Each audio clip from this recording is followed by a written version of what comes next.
From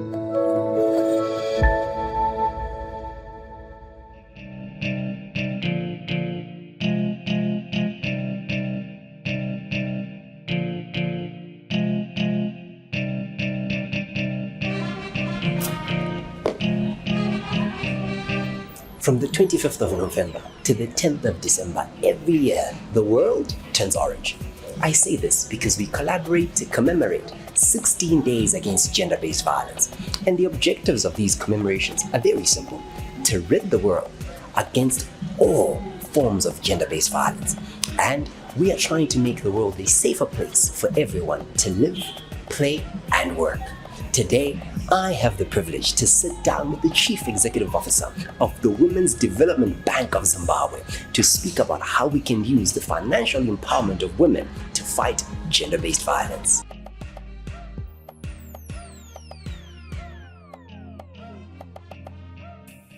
Dr. Marikanda, thank you so much for doing this. It's my pleasure. So my first question that I want to know from you is, are financially dependent women and girls more prone to abuse? Is it a tough one? Yeah. So, because No. I want to know, the financially dependent women and girls, are they more prone to abuse? If not, why? Why not? Yeah, I like the word prone. Right. Yeah.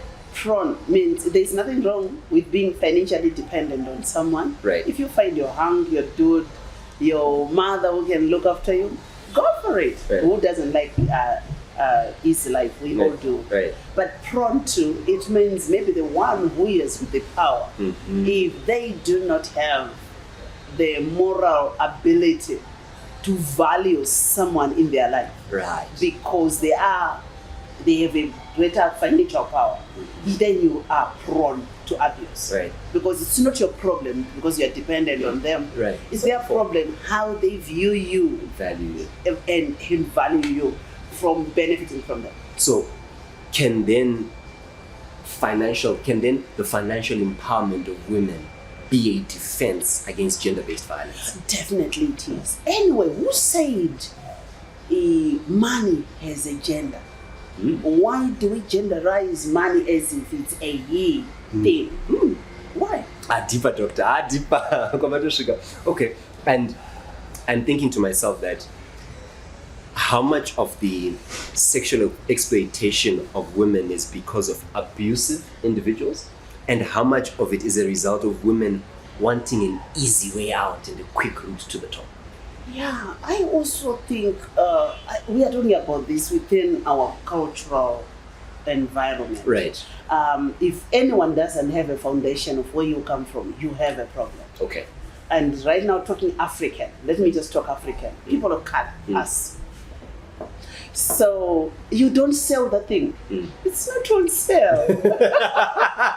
So no matter how poor I am, the most valuable thing that I have is the thing. Yeah, and it's so not for if sale. someone comes and puts a tag to it and says for $200, for $500, girl, boy, you're paying too much. As long as they can put a value to it, they're paying too much. So definitely that becomes sexual exploitation. And I think it's why not enter into a relationship? Why sell it? The problem is, if I drink this smoothie, I just drink it and tomorrow I'll have forgotten. But it's not like with sexual relationships. No, your subconscious records everything. Right. If we're to replay it, there are regrets that people have in their lives. If you feel you're happy because you've exploited someone, I still think your mother didn't do a good job, because you were old to look after your own young sister and to look after your brother. Right. And if you took their cake and ate it, you would feel like, yeah, it was just right. But the way, if you feel like you have to justify for it, it means your conscience is screaming. But do you know, I hear that, but the reality is we find ourselves in a situation where I know the stereotype is to think that only women can sell it. Yeah. Right? But No. with experience and now with the stories that we've seen, we realize that both genders can sell it. Right? You think it's a story? Can you imagine one time I got the shock of my life? Right. This young man comes to me and says, I'm mesmerized by you, ma'am. I said, yes, you are a big sister. I said, yeah, Mrs. Mandas. He says, do you have in your network others who think are single and I'm on sale. I am very good. I didn't know how to react to Live and direct. Live and direct. So Not a things story. No, I went through that.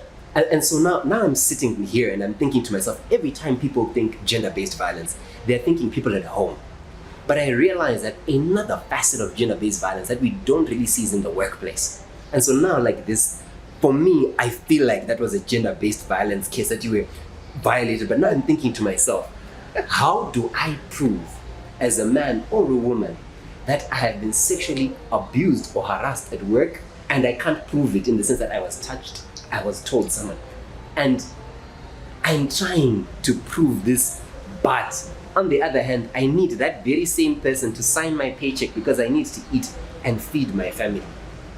How do I prove it? How do I defend myself against it? I think the first line of defense is me.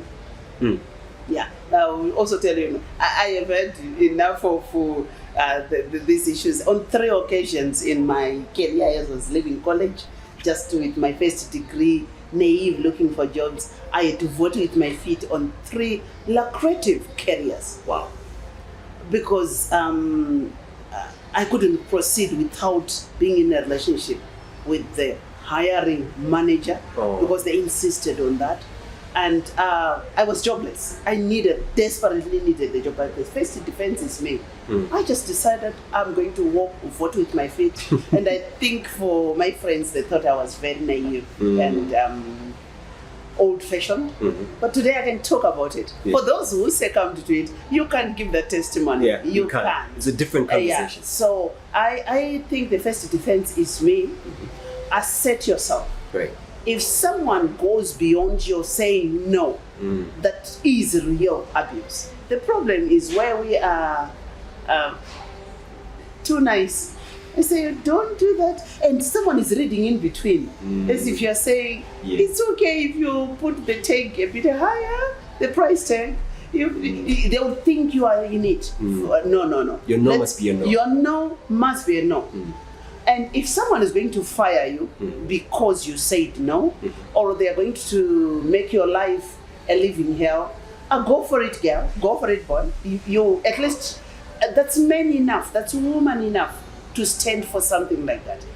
I don't know whether I would be happy if someone sexually exploits me at work. I know these are the realities of what happens. I always say to young people, my young sisters and our daughters who come at my workplace, the tone has to be set up. The problem is if it's me who is setting the wrong tone. But I tell them, you have every right, like anyone who is fully employed here. If someone says because you're intern, you can do beyond what your JD says, that's a problem. Don't. And scream out. And there's someone else who is here who is ready to hear that. There's always someone ready to hear. The first response is the first line of defense is say no. The next one is a vote with your feet. If you can't vote with your feet, find team. And I'm saying there's a team. There are others who do not think this is okay. Right. There are others who do not. It's only I learned in one forum that one whole organization was said to be exploiting the young people who come there, whether boys or girls, they get into a relationship with you, they take, this one is mine, this one is mine. If it's a whole organization that is rotten like that, I guess that's why we need to do naming and shaming. And I'm actually working on how can we make sure this happens. But the problem is when also the younger person enjoys it, that stops being abuse because you really enjoy it. But you can't, after you have enjoyed it, come back and say I was abused. No. You can't have your cake and And as you continue to speak about this and the way that you're talking about it, I look around because I try to interview a lot of people, I try to have a lot of conferences, and I struggle to find CEOs of top public and private firms who are female. I struggle. Maybe my network is not big enough. But why is it that the companies that we all know, is it a trend? Am I missing something? Do I not know a lot of people? Is there a reason why some of the top public and private listed companies don't trust females as CEOs or don't value females to be CEOs? Is it a trust value thing, or am I reading too much into something that doesn't exist? I think you're reading too much into something. I repent, fine. I changed my mind. There are fewer. Right. The higher you go, the fewer companies you have up there. Right. But true, the issues of gender imbalances in the workplace are a reality. Yeah. You go into an interview and oftentimes, where do we go very far? When you're voting for your MP, you're voting for your cheerleader, you're voting for your head girl, the other ladies would feel like, I think a boy would do better. It's how we've been socialized to think men is macho. And I have no problems with male leadership. I have no problems with female leadership. When I look at leadership, it's influence. Right.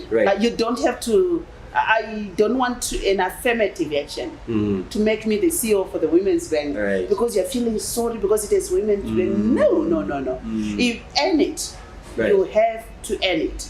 So while we are pushing for gender, earn it. And when we get into that boardroom, also stand for what is required. But there is still room out there for people to know that women make great leaders. Yeah, and when the person who mentored me was my first chairman for the company that I was a very young CEO. He gave me ammunition that has made me to be who I am. And the many people do not know that. He said you don't have to be macho, you don't have to be masculine to be the perfect. No, you can cry. I said, yeah, I like crying. You say, no, you can also show femininity. And I said, yeah, that's who I am. Sounds like me. Yeah. So that's one of the challenges that you have. When people look for a CEO, they have embodied masculinity in it. They want someone who barks orders, who doesn't laugh, who doesn't have this life. So at the end of the day, you want to dissociate it from your life to be this person during the day and then someone else at home. These role swaps, they confuse a lot of people. You become dizzy. So if you want to have a CEO, just get a CEO. You put the JD there and let her deliver. Whether she comes in a floral dress, in a pink dress, in a gray suit, what you require is not the body. What you require is the intellect, the wisdom that is in that person. I also know some people who can't hire someone from Fombi, from Highfields, because they want someone who is coming from the Dells. Excuse me? What you want is competence. No, you need a person. A person is a spirit who lives in a body. And has a soul which is sharpened, and girls are bright. Yeah, and as you say that the role separation, I'm thinking to myself, as a male, one thing I've realized about our socialization is a lot of people tend to run away from financially empowered women because they say, So now I'm thinking to myself, you said that financial empowerment of women can be a defense against gender-based violence. And we subscribe to we subscribe to that notion to say we don't want gender-based violence. But now, do you think the home will be a balanced place if we have the sort of woman you have described? I am in a home. In case I had to and I'm in love. You're the first testimony. Yeah. So, you know what? Money is a means to an end. And if you let money lead you, it's very mischievous. It will drop you in a ditch. So what I often say is, when you see a woman who is financially empowered, if you are looking for someone to exploit, definitely she's not your candidate. Yeah. So anyone who you hear saying a financially empowered woman is not marriage type, no, that's an abuser. Please get hold of them and bring them to us so that we sit down with them and we counsel them. We won't beat them with a pan. Who does that? Honestly, who does that? So, because you remember, you fall in love. What we are telling the young girl of today is marry for love, don't marry for money. If I marry you for your money, I want you to know that our relationship is very temporary. I'm like a goblin. You need keep feeding me money, and my wants continue to grow and blossom, and to a point where I have to leave you to get someone who can feed my passions. But if you marry for love, I'm marrying you for you. Money follows us. We then instruct it to buy us the money suits. We instruct it as to take us to Hollywood. We can go anyway because we are instructing money to a lifestyle that we would want. Right. But if money is aid the sender And instructing us. oh, you have We a have a problem. problem. Because today it will come and say, yes, I got married to you, but I think you are not the idol the doll that I need. I need you to do plastic surgery. Your nose is not the right nose. Actually, I can replace you. Because with love, you can't replace a person. Right. But with money, you can replace. Yeah. So the concept, which is not our own concept, but which is very foreign, is where you marry for money and think to get love along the way. You can't. You can't marry for money and get love. And also, the thin line between loving money and loving someone is very thin. You think you really love this one, and you realize you love their money. Yeah.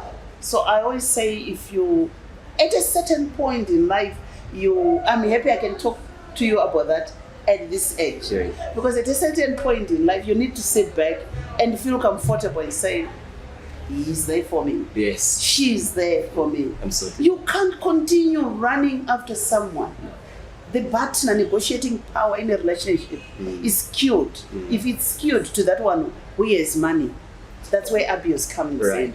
But if it's skewed towards, with marriage and love, we often say you bring your 100%. You don't bring 50%. So the problem is the one who thinks I can withhold, you give 70%. Where are you putting the other 30? Right. You bring it on, not with money. No, bring your heart on the table. Right. We have immature and weak and dull, very wise people who think they can replace their emotions with money. No, we need to know. If you love, you love. Yeah, you love, you love. And as you're speaking now, I'm beginning to understand something, but I'm going to ask this question. There are tens of other banks and microfinance institutions, several hundreds. What, in your view, pushed or motivated the creation of a women's bank? Or what caused the need? There are other commercial banks, other developmental banks. What made the need? What was the thing that caused women's bank to be formed? Or what did you see? Once you find here and we say, this is your corner, and everyone, where you go, we have created a corner for you. Why are you given a corner? Why are you given a desk? Why are you even talking? If there are people, let them come in, and then you can say 85% of our clientele are women. Right. This has not been the reality with all the commercial banks and the microfinance institutions, which means institutions were not addressing a need that is inherent in women. Right. When you bring them to the market, women love money. Yeah, we do. We love money. We love money. We want to use money. Once you give a woman money, she seldom just accumulates it for the name. No, she'll do things. She'll play around with money. You know, we like to play with dolls. So once you give us money, I can imagine I will look after my aunt, my brother, and everyone. That's why when you empower a woman, you empower a whole nation. It's seldom that you give me money and I live in flambeau at the expense of my siblings. Not likely. Not likely. So women by nature, they have needs. So when they come to a bank and they say we want money, you then say, we're not going to give you money. What do you want the money for? He says, I want to send my kids to school. Instead of going backwards and talking to the woman, okay, you need to borrow for an enterprise that generates money for you. No banks, no financial institutions are interested in building this woman bank. Right. The missing part of our banking system is we say take it or leave it. We don't even go back and say, how can we help you? What idea do you have?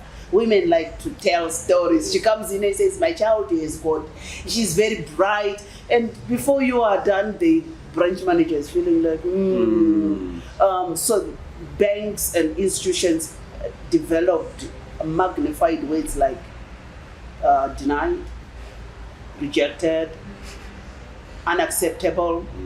And women tend to be sensitive to those kinds of words. At the Women's Bank, what we're simply doing is to do to you pending the banking, the normal banking. Yes. Your KYC, know your customer issues, where you would then say, okay, your proof of residence, but that house, the bill is in Mr. Marikanda's name. And then I come with the proof of residence, it says J. Marikanda here, where is M? And I'm trying to say, we are actually married. Say, bring the marriage certificate. Before you know it, you've made me a minor. Yeah. I need, you have made me a minor. Right. He can go and open an account without me. But you can't I can't go and open an account without him. Liberate a woman, make her be her. The Women's Bank, you come there, if you need proof of res, my brother can affirm that I stay in Mount Pleasant Heights. My pastor can affirm that. The counselor can affirm that. So we demystify issues that have been blocking access. One of the other areas that we also address as Women's Bank is as long as you're 18 years, and we think we are working on gender based violence in a subtle way. Our mission at the Women's Bank is to economically and socially empower all women. So you bring an 18-year-old. Right now as I'm talking to you, I'm thinking, that's not even it. I've got a 13-year-old who came on board. She's a mother. She became a mother at 12. And those issues, we talk about them, we are powers on social media, we're talking about them. At the Women's Bank, it's a reality. Yeah. I'm in the community where she is. Other banks have crawled out from the rural areas to urban centers where they make maximum money. At the Women's Bank, we make our money as they make their money. So we are in Cook's Corner, we are in Binga, the places where women are found. So when you find them there, you realize they don't know what it means to be banked. They don't know all those. So part of educating women is an expensive part, but that's what we do at the Women's Bank. We also help you. I don't know what I should do, but I want to make money. Okay, we have this value chain. Can you be selling this? You train them to make detergents, to do this, and then after that you lend to them. No financial institution is prepared to do that. It's too expensive. It's too expensive. And I realize that you're interested not in just the profit side. You're interested in the process and the person as you're making the profits. And for me now, another question begs that, do you think the quality and the caliber of women that you are creating at the Women's Bank, do you think that men in my generation, my age group, older, younger, upcoming, born and unborn, are ready for the trained and financially empowered woman that the Women's Bank is creating? Okay, shrink me, put me at 18, right? But leave me as financially empowered as I am. I'm a gem. A girl who is empowered is a gem. Is a gem. No, when men real men, I'm not talking about weak men who want to conquer. No, I'm talking about real men who want mind to mind meeting. When you find education, opening of the education sector has brought in that empowered woman. If she can do her 5 O levels, A levels, she has her C's, her A's, she's competent enough.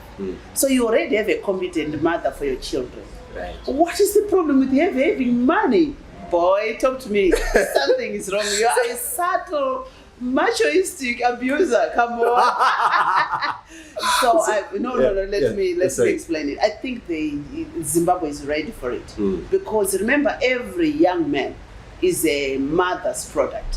So I often say, if I find a few who have made a club of themselves and think you can't marry a financially empowered woman, okay, that's my sister's failed project.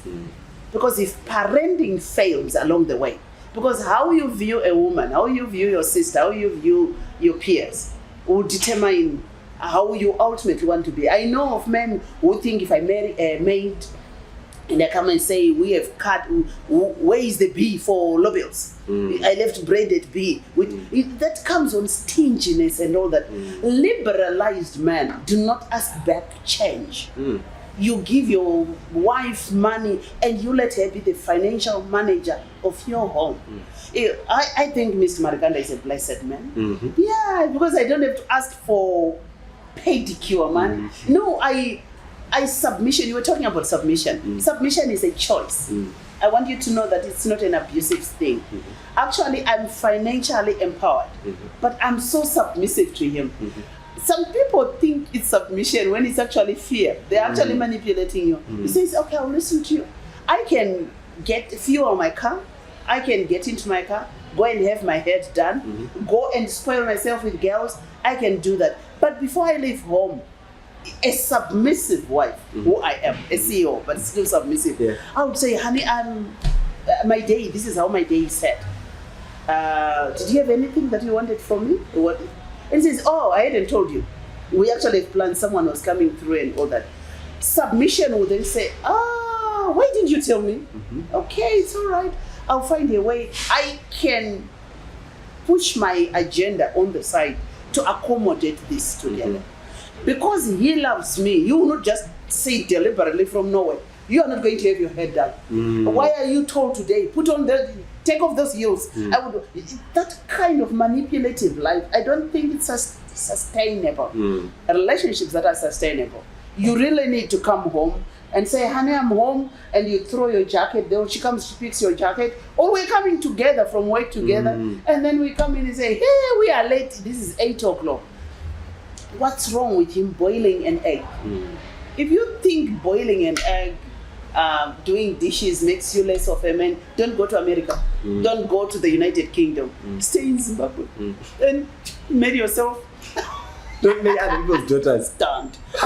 And I'm thinking to myself, I think I'm being brushy here. and that's the reason why we brought you here, because we want an uncensored, unfiltered version. But maybe as we close, how can we destroy this boys' club mentality, this boys' club in the senior decision-making structures of our society, of our workplaces here in Zimbabwe? Take it in, like the 3 stratas. The one is upbringing. We can't change the formed ones. Right. They are already deformed. We can't change that mentality. We can dilute it. So I often say, when I find a boys' club, I come there and say, I'm an honorary man. I take you, I also bring you to events where women are, and I say you're an honorary woman, so that you tend to understand. So would want the CEO of this particular institution to be part of a movement like what I'm doing in my other work. We are working with girl children. Right. We want you as a man to come and talk to these young people.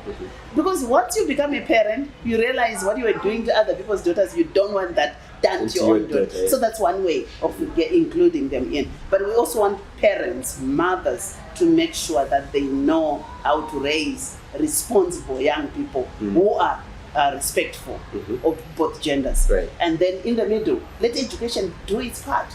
Okay. Yeah, it's a competitive place. If the girl does it better, let her be the head boy. She's still the head girl. Right. There's nothing wrong with femininity. There's nothing wrong with masculinity. You just need to know the place. And when we talk about submission, it's within my relationship with my. I don't submit to all men. I only submit to one man. I respect men, and they respect me back. Right. But you can't go around and let the whole community submit to you. That's abuse. You can only have submission from your spouse. That's biblical. So the problem is when we take submission and we say, Zimbabwean women submit to me, that's a problem. We won't. We respect you, we don't submit.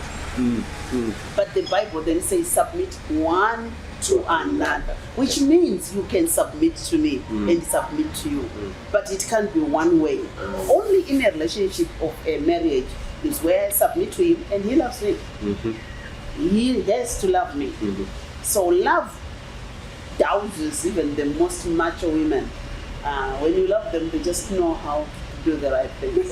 And I wish every young person would know what it means to have a great relationship, which is independent of manipulating because of money. Just loving the other person because of who they are. Today you are broke, we are all broken, you wonder, do you have a doll? I don't have, but you still love one another. And then tomorrow you are so rich that you wonder, what am I going to do? But you still don't replace each other. That's what you would want. And I always say, normally we learn from where we come from. If you've had a relationship that is abusive, parents who are abusive, those challenges would come up. Try and unlearn them. And listen to what I'm just saying.